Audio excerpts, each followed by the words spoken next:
Naku, sunog ng kawali.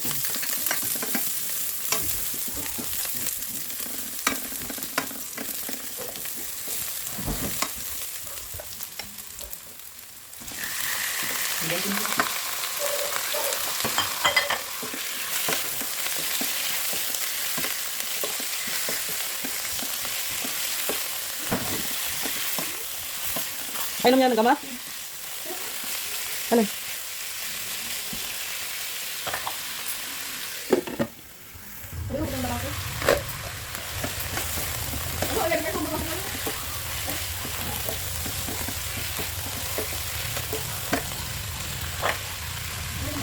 Yung matanong sa kuka. Tikit na. Saan ko yung titignan sa puno ko?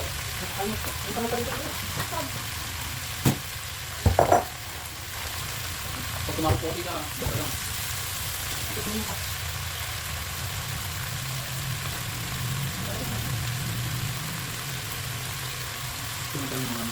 Yan, isasama na natin lahat ng ating gulay yan. Guys, ganito gawin nyo sa manok. Lalaki ng slice ko ng manok. Wala pala akong paminta. Paminta palang wala. Yan, maglalagay tayo ng patis.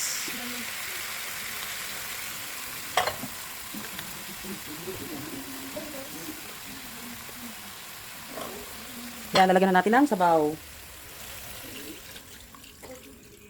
Yan, konti na. Takpan muna natin. Yan, ang daming paminta niya. Masarap kasi maraming paminta. Tinanghali na ng luto si Inday Gracia. Nakatulog kasi ulit pagkapasok ni Clara. Oh. Tatlo na eh, kahapon. Guys, yan, nilagyan na natin yan ng patis.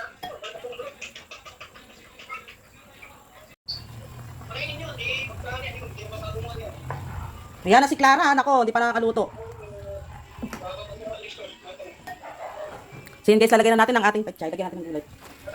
Yan. Dami namin ng tubig eh, nausok na natin.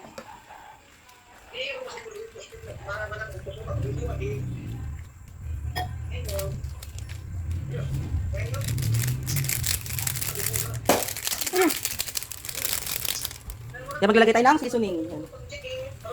Meron ako dito guys, kasubha para kumulay siya. Yan. Para gumanda yung kulay niya. Pansin nyo guys, yung sa mga lugaw, yan yung nilalagay para magkulay pula. Yung kasubha.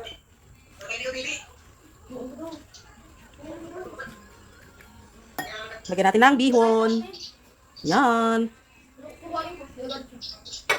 Mas masarap, mas ano yan. Masarap yung pag maraming bihon. Yan. May merienda ka na, may ulam ka pa. Hindi pa, sabi ko yun daw. Tuloy daw. 7 days daw, hindi pa 7 days. Meron pang gamit. Ang balakas ng boses ng dalawang mag-ama oh. Yung mahal ko natin, kumain nga sa mga. Yan ang ating menu today. May merienda ka na, may ulam ka pa. Yan guys oh. Bumigat na ako. Hmm? Bumigat na ako. Very good. Yan. Guys, ang ulam.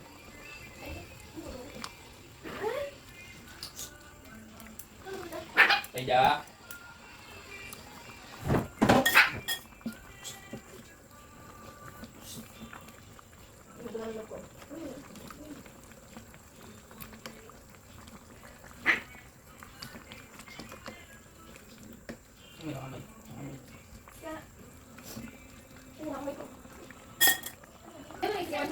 Yan, luto na ang ating ulam.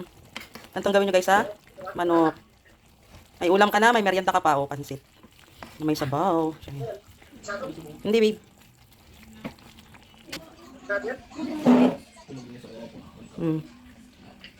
Sige na guys, luto na ang ating ulam. Luto na ang menu ni Inday Gracia. Yan na guys, luto na ang ating ulam. Yan. Yun. Dinamihan ko talaga yan ng sotanghon. Yan siya guys. Yan ang ating ulam today. Chicken sotanghon. Yan na guys, ang luto ni Inday Gracia. It's it.